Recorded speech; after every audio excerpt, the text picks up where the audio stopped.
few moments later. ఏమాట కామాట tea అబ్బాయి, coffee అద్భుతంగా పెట్టావు.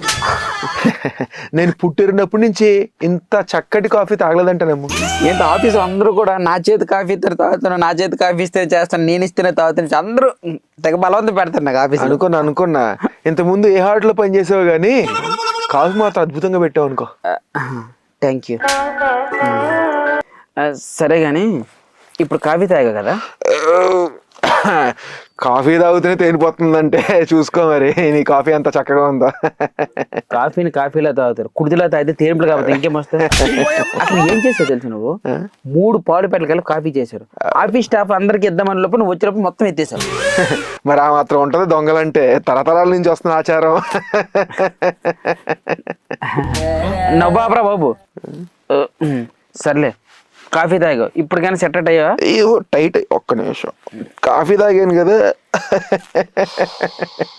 పొట్ట కొంచెం టైట్ అయింది. తర్వాత నవ్వదు కానీ ముందు అడిగిందని నా ఆన్సర్ చెప్పు.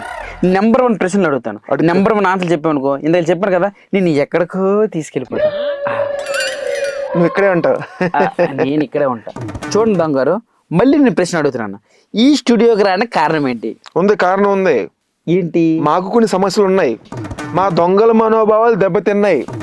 ఈ విషయం ప్రజలు తెలియాలి, చైతన్యం రావాలి, అందుకే స్టూడియోకి వచ్చా. ఒక మాట అడిగితే నేను అనుకో కదా. అడుక్కో. అంటే దొంగలకు కూడా మనోభావాలు ఉంటాయా? ఎందుకుండో, దొంగల మనోభావాలు ఉండవా? మాకు సమస్యలు ఉంటాయి, మనోభావాలు ఉంటాయి, మాకంటూ కొన్ని రిక్వైర్మెంట్లు ఉంటాయ్యా. ప్రజలు సహకరించాలా. అంటే నీ ఉద్దేశం ఏంటి? సహకరించడం అంటే మీరు వస్తారు దొంగతనం చేయడానికి, మేము బారుగా తలుపులు తెరిచి చూస్తాం రాత్రిపూట, అప్పుడు మీరు తిన్నాక తీసుకుని వెళ్ళిపోతారు, అంతేనా? చెచ్చే, తెరిచిన తలుపులు ఇంట్లో ఎప్పుడు కూడా దొంగతనం చేయలేదు మేము. ఒకవేళ తలుపులు తెరిచి ఉంటే ఆ తలుపుకి తాళం వేసి మేము దొంగతనం చేస్తాం, అది మా సాంప్రదాయం.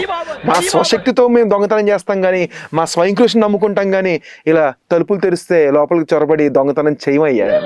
మాకంటూ కొన్ని సాంప్రదాయాలు ఎథిక్స్ ఉన్నాయి. దొంగలంటే చిన్న చూపు చూడకండి. నా ఉద్దేశం మీరు చిన్న చూపు కాదండి, అంటే మీ ఎథిక్స్ అవి బాగానే ఉన్నాయి.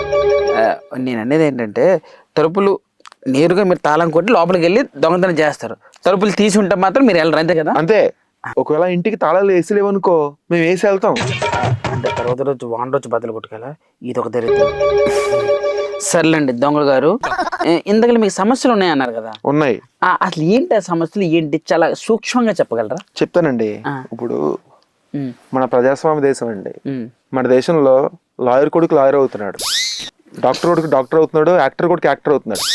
మరి దొంగ కొడుకు దొంగన కొడుకు అవ్వాలంటే మాకంటూ ప్రత్యేకంగా స్కూల్లో ఉండాలి. ఆ స్కూల్లో దొంగతనం చేయడం ఎలా అని ఒక సిలబస్ ఉండాలి. ఉండలేదు, మీరే చెప్పండి. కానీ లేవే. మొన్న నా 4వ కొడుకు బడికి వెళ్తే పంతులు గారు ఏం చెప్పారు తెలుసా? ఏం చెప్పారు? చెప్తే మీ గుండె చెరువైపోద్దండి. పరులు సొమ్ము పాములు అంటదని చెప్పాడండి ఆ పెద్ద మనిషి.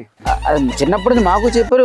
ఆ బొడ్డోడు వచ్చి నానా ఇదేంటని అడుగుతున్నా ఏం చెప్పాలండి? మా వృత్తి అయిపోను, మా పొట్ట కొడుతున్నారండి, మా పొట్ట కొట్టేస్తున్నారు. అంటే స్కూల్లో టీచర్ పరులు సొమ్ము పాము ఉంటే చెప్పడం తప్పు అంటారు. తప్పే కదండి. మరి ఒక దొంగ అలా చెప్తారా? ఆడు దొంగతనం చేయగలుగుతాడా? ప్రతి ఉదయం అండి పాడే వేస్తున్నారు. దొంగ గారు, ఇంతకీ మీరు మాటల్లో ఒక మాట అన్నారు, సిలబస్ కావాలని అన్నారు. ఒకవేళ సిలబస్సే కావాలంటే మీకు ఎలాంటి సిలబస్ కావాలి, జస్ట్ తెలుసుకుందామని. సిలబస్ అంటే ఉంటుందమ్మా. ఇప్పుడు డాక్టర్ అవ్వాలంటే డాక్టర్ సిలబస్ ఉంటుంది, లాయర్ అవ్వాలంటే లాయర్ సిలబస్ ఉంటుంది. మరి దొంగ అవ్వాలంటే దొంగ సిలబస్ ఉండాలి కదా. అర్థం కాలే. చెప్తాను. ఇప్పుడు బడిలో పిల్లలకి దొంగల కోసం శిక్షణ ఇవ్వాలి. సపోజ్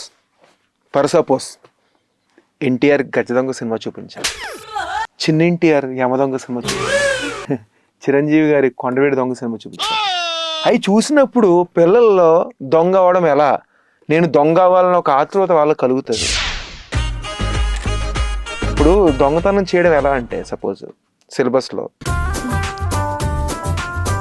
దొరకకుండా తప్పించుకోవడం ఎలా, అర్ధరాత్రులు నిద్ర రాకుండా ఎలా ఉండొచ్చు, తాళం వేసున్న తలుపు ఎలా పగలగొట్టాలి, దొంగతనం ఎలా చేయాలి, పోలీసులు పట్టుకుంటే ఏ రకంగా తప్పించుకోవాలి, ఇవి ఉంటాయమ్మా. ఇలాంటివి ఉంటాయి. ఇవన్నీ కూడా సిలబస్లోకి తీసుకొచ్చి శిక్షణ ఇస్తే పిల్లలు నేర్చుకుంటారు, అభివృద్ధి చెందుతారు. అంతేగాని పరాయసము పాము లాంటిది, మంచితనం, మన కష్టార్జితం, మన డబ్బులు ఇవన్నీ చెప్తే ఆ పసి హృదయాలు ఎలా తీసుకుంటాయమ్మా?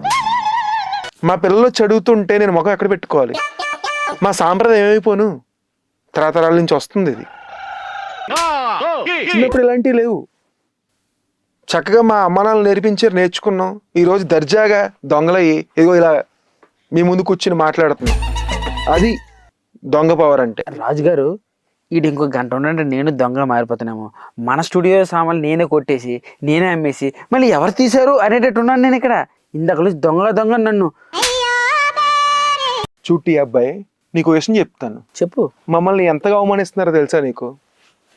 ఉదాహరణకి మీలో మీరే గొడవలు పడతారు, కొట్టుకుంటారు, తిట్టుకుంటారు, చివరి ఆఖరికి దొంగనా కొడకా అంటారు. ఏ అంటే మా పిల్లలంటే అంత చునకనా? ఏం తప్పు చేశారండి? ఆ కొడక ఈ కొడకని తిట్టుకోకుండా దొంగ నా కొడుకుని తిట్టుకోవాలండి. చెప్పండి మీరు, ఇది పద్ధతా? తప్పే, అలా తిట్టడం తప్పే. ఇక్కడ నుంచి ఎవరైనా నాకు తెలిసిన వాళ్ళందరికీ అలా తిట్టద్దని చెప్తా. ఓకేనా? మనోబాల్ దెబ్బతిన్నట్టున్నాయి.